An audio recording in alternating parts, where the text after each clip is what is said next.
Hi, this is Julian, civil rights attorney in Chicago.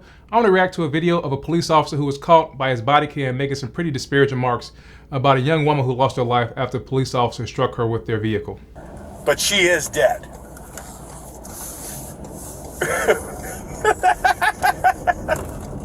Shocking comments now coming to light after a Seattle police officer is caught on body camera video laughing and joking about a woman who was killed by another officer. He can be heard on camera saying she has limited value. Yeah, just write a check. $11,000. She was 26 anyway. She had limited value. Back in January. Wow. I mean, wow. You know, I've been doing this work for some time now, civil rights work and doing work where police officers have been accused of misconduct or violating someone's constitutional rights. And I can tell you that there are times where I'm genuinely shocked by what is captured on video or what an officer says, knowing that the body cam is being recorded, or what they may have said, knowing that others in public are recording them. And sometimes it's shocking because you say to yourself, you know, you knew you would be recorded, you knew that people were there, they could have heard you. Why would you say that? But more importantly, why would you say it at all, just in general? So this is actually quite shocking to me that this police officer would say that about this young woman who lost her life, especially considering that this was not a law enforcement contact situation, meaning that this was not a situation where she lost her life because a police officer had to discharge their weapon because they felt that she was going to harm them or harm someone else. This appears to be a kind of a motor vehicle accident, and even still, this officer decided to disparage her in this way. So it's kind of shocking that I would hear that that this officer would actually say that. But again, I've been doing this work for some time, and you know, I've encountered these situations where police officers do things on video camera or they say things on camera that they shouldn't, and it's just shocking that they would do that. 23-year-old Giovanni Candula, an exchange student studying at Northeastern University, was killed when Seattle officer Kevin Dave hit her as she crossed the street. At the time, Dave was heading to a high-priority call, driving 74 miles per hour in a 25 zone. That same evening, Officer Daniel Arderer also... All right, so let me just stop right there. Before I even get to the rest of the video, I just want to comment on that a little bit about police officers who are driving their vehicles at really high rates of speed. I've been involved in cases where I represented families who have lost their loved ones because police officers were traveling at really high rates of speed and took their lives, driving recklessly down the street. That actually is something that you can sue the police for. Actually, in a couple scenarios, you can sue the police if the police are traveling at a high rate of speed, dangerously down the street, and they strike you or your loved one and take their life. There are also situations where you can sue the police if the police are chasing someone at a high rate of speed in a residential neighborhood or somewhere like that, and even the person who they're chasing ends up crashing into someone and taking their life, meaning that it's not that the officer took their life, but that the person they were chasing crashed. And really that comes down to you making the argument that the police officer created this situation that was dangerous that led to this individual crashing into someone and your loved one losing their life.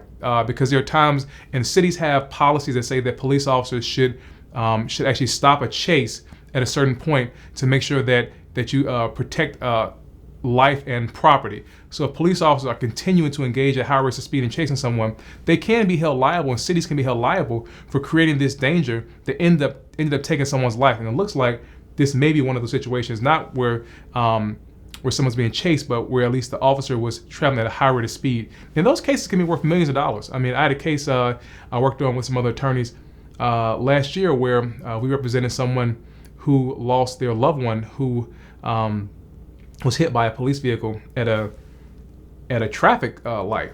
A 84-year-old woman who lost her life after the police crashed into one another, causing their vehicles to then crash into the car that was parked at the stoplight, taking the life of the 84-year-old matriarch of this family.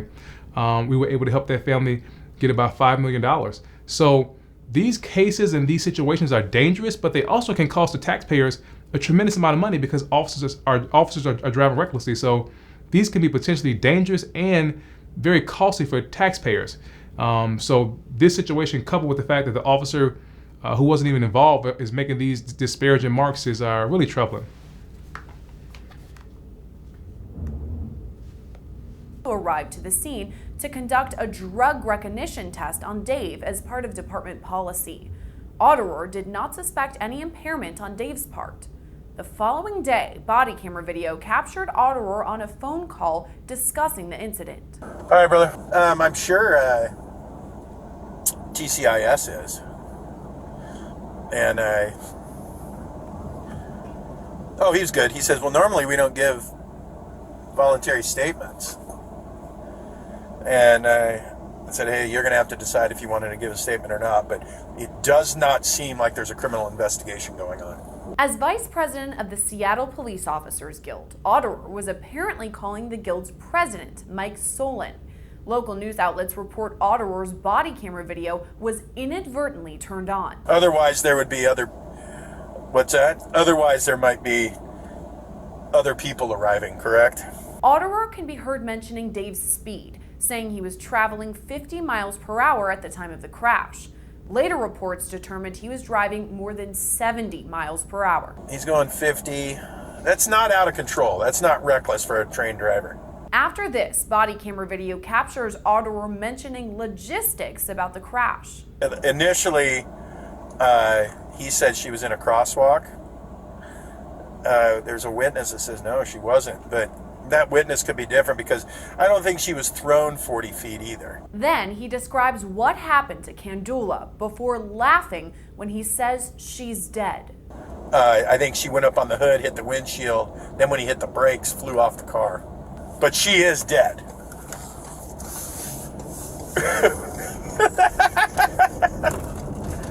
He then refers to the 23-year-old as a, quote, I mean, wow, that's just really shocking. The fact that he's involved in the investigation, he's talking to, looks like some sort of union president, and somebody involved in the union that's going to help protect the officer. Then he's laughing about it. This is just really bad and insensitive on many levels. But this type of thing happens a lot. Regular person who had limited value. No, it's a regular person. Yeah, just write a check. Yeah, $11,000. She was 26 anyway. She had limited value. At that point, Otterer seems to realize the body camera is on and he turns it off. Wow, he's actually expressing something that I see a lot, which is what is the value of a life worth when someone is injured by the police or they've lost their life? Because really that's what juries are determining or what cities are determining when they make settlement offers to resolve police misconduct cases, which is what was it worth to be injured by the police? What was it worth to have your loved one lose their life? What is their life worth? What is a broken bone worth? What is a broken orbital bone worth?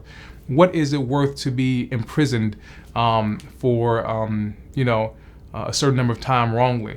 What is it worth to be falsely arrested? What is it worth to lose a child who was running away and was shot in the back? So what he's talking about is actually something that happens a lot in civil rights litigation, which is what is it worth to have your rights violated? What is it worth to be injured? What is it worth to never see your son or your daughter again?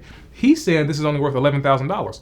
This is actually probably a $1 million case because you have an innocent individual who lost their life because a police officer was driving recklessly. But this is the type of thing that happens a lot in civil rights litigation. Every civil rights case comes down to a couple of things, which is first, did it happen? If you're the one suing the police, can you prove it? And then can you recover damages? If you're the one defending the police, it's kind of the opposite, which is, did it happen? Actually, can I be honest with you? Most times they don't even ask questions like, did it happen? Most times they want to know, how can we beat it?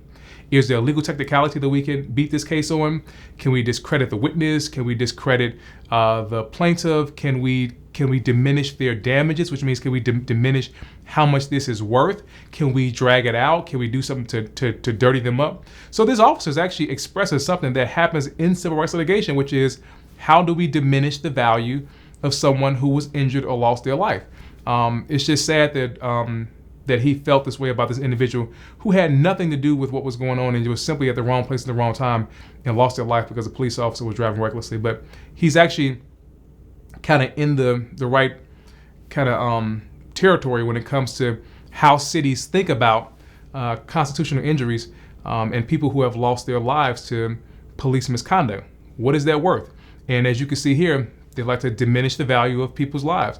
He says she's a regular person. What does a regular person mean for him? We can tell that she's a person of color. Is he saying that she's not a high-profile non-person of color? That she's not a white female who was young? Why is it that her life wouldn't be worth much because she's 20, I think he said she's 26 years old? What is it that he's taking into account? And I can assure you and tell you that these are the exact things that the policymakers who make decisions about whether to settle cases, these are the things that they think about. How much is it worth? How much would a jury actually give this individual? How much would a jury give this family for their loved one? Can we make it so that they aren't, that the jury is not sympathetic to this particular person? I happen to think that this individual here who lost their life would be highly sympathetic to a jury, and a jury, if they were hearing this case, will probably award somewhere in the range of probably $3 to $5 million, maybe even more, depending on what she was studying. Her earning potential could have been very high throughout the rest of her life. She could potentially live till she's about 80 years old. And those are the things that kind of juries take into consideration, and that you have to convince a jury of, which is that this person would have lived for X number of years, their earning potential would have been X number of dollars, combined with the fact of the type of person they were, the life they lived, how their family interacted with them. These are all the things that go into deciding how much is it worth, and how much should a person or a family be compensated for their loss as a result of misconduct on behalf of a police officer.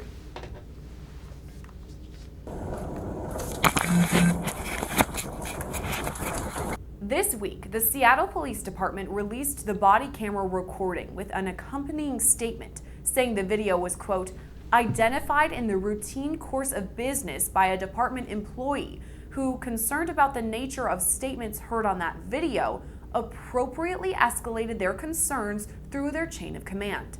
It's since been referred to the Office of Police Accountability for an investigation. But according to a report from Seattle radio station KTTA. So what they're saying is that somebody who was reviewing body cams came across this video footage, escalated it, and then the police released it. I find that highly suspicious. I think what likely happened is that they knew that they were going to be sued, probably going to be sued. They knew that this would come out. They didn't want any public records requests that would then come out that will be sent to the police, which they would have to turn it over, and then they'd be accused of not turning it over. So they're probably trying to get ahead of it by releasing it first, to get it into the news so that it can kind of go away, so there's not a big story, and they aren't accused of hiding or trying to suppress this shocking video. So yeah, I don't really buy the whole thing that it was escalated up the chain of command. They knew that they had to get rid of it. I even wouldn't be surprised if the officer informed somebody himself that he did it to get ahead of it. It's possible. Don't know that for sure, but it's just possible. It was Otterer himself who reported the video. According to a report posted on Monday, Otterer turned himself in for, quote, fears of out-of-context smears. That same report states that Otterer's comments about Kandula's limited value and writing a check. Didn't I just say that? I just said that, right? I just said that I wouldn't be surprised if the officer himself was the one who told him himself, and sure enough, that's exactly what happened. I knew it. Were actually made in an effort to mock lawyers. Yeah, just write a check. $11,000. She was 26 anyway. She had limited value. As the investigation into the body camera video continues, Seattle police note they have been in contact with Kandula's family and ask that others respect their privacy during this difficult time. Reporting for Law & Crime Network, I'm Sierra Gillespie. Okay, so was that a constitutional violation? Did the officer engage in any constitutional misconduct? No. Was it wrong? Absolutely. Was it distasteful? Yes. Insensitive? 100%. Should he be disciplined? Yeah, and hopefully they took the appropriate measures to discipline that officer. But really, that particular clip we just saw really highlights those things that I talked about before, which are police officers doing things on camera that they shouldn't be. Police officers making statements about the value of someone's life that are really distasteful. And also kind of highlights this thing I talked about, which is how do you assess damages, which are really what happened to you and what is it worth? How are decisions made about what the value of someone's life is, the value of their injury, the value of what happened to them? These are questions that people who are in charge of making decisions about whether or not to settle a case or whether to take it to trial, these are the questions that they're asking themselves. How much is it worth? How much is it worth to be struck by a car in your prime and have your life taken from you? How much should you be paid? How much should your family be paid for that?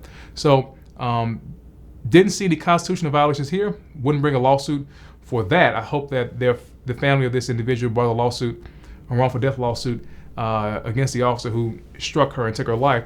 But in terms of what this officer said here on video, there was really no constitutional violation that I saw. They definitely should file a formal complaint just to have this officer disciplined for what he said. But in terms of is there anything actionable against this officer, I did not see anything here.